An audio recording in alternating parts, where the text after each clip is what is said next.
கொஞ்ச நேரம் கொடுக்குறோம். நீங்க சொல்றதெல்லாம் எனக்கு புரியுது மேடம். அது வந்து மூளையை பாதிக்குது. நார்மலா இருக்கக்கூடிய குழந்தைகள் மூளைக்கும் மொபைல் பார்த்து வீணா போகிற அடிக்ஷன் ஆன ஒரு குழந்தையுடைய மூளையுமே உருவ அமைப்புல நிறைய மாறுதல்கள் இருக்குன்றது வரைக்கும் இன்னைக்கு நிரூபிச்சிருக்காங்க. சோ எப்படிதான் இந்த அடிக்ஷனை நாங்க நிறுத்துறது மேடம் அப்படின்னா, எப்பயுமே குழந்தைகள்கிட்ட நம்ம ஒரு பிஹேவியர் வரணும்னு நம்ம எதிர்பார்க்கிறோம் அப்படின்னா அதை முதல்ல நம்ம வர வச்சுக்கணும். So for some tips நான் சொல்றேன். மொபைலை தவிர்க்கவே முடியல அப்படின்னா குழந்தைகள் இல்லாத நேரத்துல அந்த மொபைலை நீங்க பாருங்க. வீட்டுக்கு குழந்தைகள் வந்துட்டாங்கன்னா ஸ்ட்ரிக்டா 2 நாளைக்கு அழுவாங்க, 2 நாளைக்கு மூஞ்ச தூக்கி வச்சுப்பாங்க, 3 நாள் ஆகட்டும், 1 வாரம் ஆகட்டும், சாப்பிடலன்னா கூட பரவாயில்ல, அந்த ஹாபிச்சுவலுக்கு வந்துருவாங்க. நீங்க 1 வாரம் ட்ரை பண்ணுங்க. போனை வச்சு பூட்டுங்க. இல்லைன்னா சிம் கார்டை எடுத்து நீங்க இந்த பழைய நோக்கியா மொபைல் விற்கும், சாம்சங் நோக்கியால சின்ன மொபைல் கிடைக்குது, உங்க சிம் கார்டை போட்டுக்கோங்க. வைஃபை ஆன் பண்ணி உங்களுக்கு யூசேஜுக்கு மட்டும் பசங்க இல்லாத நேரத்துல நீங்க யூடியூப் பாருங்க, இன்ஸ்டாகிராம், வேற வழியே கிடையாது. என்னுடைய குழந்தைகளுக்கு ட்ரை பண்ணி இப்ப 1 வருஷம் ஆகுது. பிள்ளைகள் மொபைல்ன்றதே கிடையாது. ஹோம்ஒர்க் வரைக்கும் நான் தான் பார்ப்பேன். குழந்தைகள் என்னுடைய நாலேஜ் இல்லாம என் மொபைலை எடுக்க மாட்டாங்க. நான் வந்து மொத்தம் 2 மொபைல் வச்சிருக்கேன், லேப்டாப் யூஸ் பண்றேன். கேட்ஜெட் யூஸ் பண்ணாம என்னோட ஃபீல்டுக்கு நான் இருக்கவே முடியாது. பட் ஆனா என்னுடைய குழந்தைகள் யூஸ் பண்ணி கையில தோல் உரியிற அளவுக்கு ஆனாங்க. தோல் உறிஞ்சு போற அளவுக்கு ஹீட்ல கையிலயே மொபைல வச்சுட்டு, அப்போ நான் முடிவு பண்ண ஒரு விஷயத்தை தான் அப்ளை பண்ண சொல்றேன் உங்களையுமே. நான் ஒரு சின்ன மொபைல் வாங்கினேன், குழந்தைகள் இருக்கிற நேரத்துல யூஸ் பண்ண மாட்டேன். ஒரே ஒரு நாள் அட்வைஸ் பண்ணேன். திரும்ப அவங்க ஸ்கூல் விட்டு வந்து ஒரு 10 நிமிஷம் பார்த்தாதாமா எனக்கு ரிலாக்ஸா ஃபீல் ஆகுதுன்னாங்க. No no, not allowed. நீ தலைகீழ நின்னாலும், நீ அப்படியே வெறிச்சு செவுத்த பார்த்துட்டு இருந்தாலும் பரவாயில்ல. ஒரு பேரண்ட் குழந்தைய அழைச்சிட்டு வந்திருந்தாங்க, கவுன்சிலிங்காக அழைச்சிட்டு வந்திருந்தப்ப அவசரத்தை வெளியில வெயிட் பண்றா. அவளை பத்தி பேரண்ட்ட டிஸ்கஸ் பண்ணோம். டக்குன்னு அவகிட்ட என்னமா, பிள்ளை தனியா தானே உட்காந்துருக்கா, அப்பா பண்றாரு, தனியா தானே உட்காந்து மொபைலை கொடுத்துட்டு வந்துடுறேன் மேடம் அப்படின்ட்டு போறாரு. மொபைல் வச்சுட்டு உட்காந்துருக்கட்டும், நாங்க பேசிடுறோம். தனியா உட்காந்துருந்தா இப்ப என்ன, செவுத்த நம்மளாம் அப்படித்தானே இருந்தோம், ஓட்ட பார்த்துட்டு தானே உட்காந்துருந்தோம். ஓட்ட பார்த்துட்டு சிந்தனை பண்ணது தானே இன்னைக்கு நான் பேச்சாளரா இருக்கேன். எவ்வளவோ விஷயங்கள், இந்த ராணி குமுதம் அத்தனை புக்ஸ் இருக்கும், குடும்ப மலர்ல நான் படிச்சேன். 6th ஸ்டாண்டர்ட் 8th இன்னைக்கு ஃபேமிலி கவுன்சிலரா இருக்கேன். எதனாலனா அப்ப படிச்ச விஷயங்கள், பதிஞ்ச விஷயங்கள் தான். அப்ப வீட்டுல என்னென்ன புக்கு கிடைக்குதோ எடுத்து படிக்கணும்னு தோணும். ஏன்னா போர் அடிக்குது. இன்னைக்கு குழந்தைகளுக்கு போர் அடிக்கிறதுக்கே நம்ம விடுறது இல்ல. சோ பேரண்ட்ஸ், நீங்க முதல்ல உங்களுடைய பிஹேவியரை சேஞ்ச் பண்ணா மட்டும்தான் குழந்தைகள் மாறுவாங்க. சரியா? சோ நீங்க என்ன பண்றீங்க அப்படின்னா, மொபைல் யூசேஜ குறைச்சிருங்க. அப்படி அதே மாதிரி ஃபீல்டுல இருந்தீங்கன்னா குழந்தைகள் இருக்கிற நேரத்துல அவங்கள மட்டுமே போக்கஸ் பண்ணுங்க. வேற எதுவுமே வேணாம். குழந்தைகள் தவிர்த்து வாழ்க்கை கிடையாது. என்ன கேட்டீங்கன்னா அவங்கதான் வாழ்க்கை, ஃபர்ஸ்ட் ப்ரியாரிட்டி அவங்கதான்.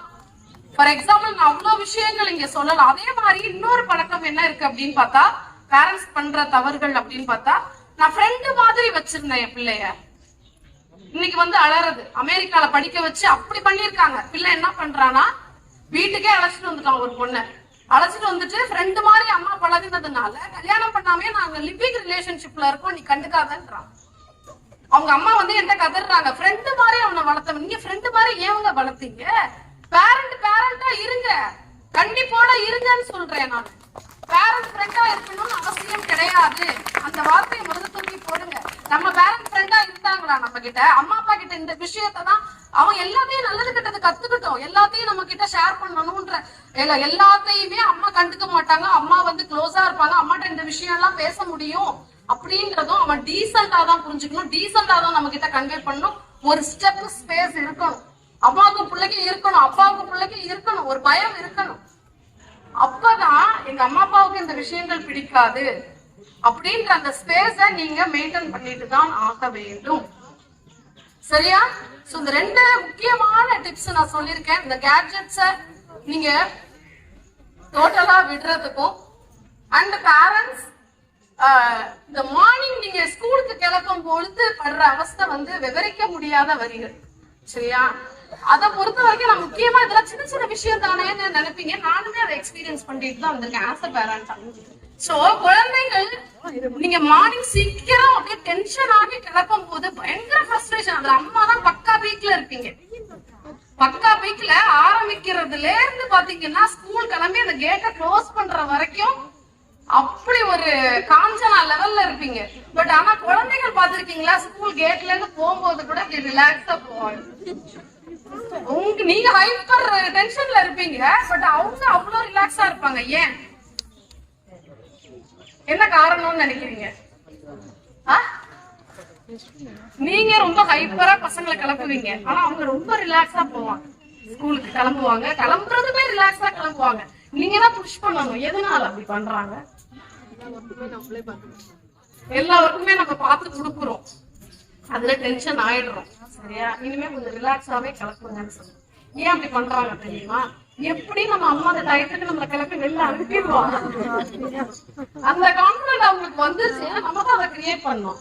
ஆனா அவங்களே எந்திரிச்சு அவங்களுக்கு அந்த ரிஸ்க் வரணும் அப்படின்னா நீங்க ஸ்லோவாகணும். 2 நாள் ஸ்கூலுக்கு லேட்டா வரட்டும், வெளியில நிக்கட்டும், எக்ஸ்பீரியன்ஸ் பண்ணட்டும். எல்லாத்தையுமே எக்ஸ்பீரியன்ஸ் பண்ண விடுங்க. பர்ஃபெக்ஷனா எதிர்பார்க்காதீங்க. முதல்ல அன்பர்ஃபெக்ஷனா ஆகட்டும், அதை அனுபவிக்கட்டும், அவமானப்படட்டும், திருப்பி அந்த புத்தி வரட்டும். நம்மளாம் அப்படித்தானே வந்தோம். எத்தனை நாள் பஸ்ல ஏறி அங்க மோதி இங்க இடிப்பட்டு ஸ்கூல் கேட்ல போய் நின்று ஹெச்எம்கிட்ட திட்டு வாங்கி கெட்ட வார்த்தைகள்லாம் திட்டு வாங்கிருப்போம். நீங்க யாரையும் ஸ்டூடெண்ட்ஸ் அந்த மாதிரி டீச்சர்ஸ் திட்ட முடியாது. நம்ம வாங்கி கிளீனிங் பனிஷ்மெண்ட், வெளியில தரையில மண்ணுல உட்கார வைப்பாங்க, நீ லேட்டா தானே வந்தது. சோ அந்த பனிஷ்மெண்ட் நமக்கு ஒரு ஒழுக்கத்தை கற்றுக் கொடுத்தது இல்ல, அது நம்மளுமே பண்ணுவோமே. கொஞ்சம் 2 நாள் வெயிட் பண்ணுங்க, எதுவுமே தலைமுறைக்கு போறதே கிடையாது. சோ இது ஒரு டிப்ஸ். இனிமே ரொம்ப நீங்க காலையில 3/4 பெண்கள்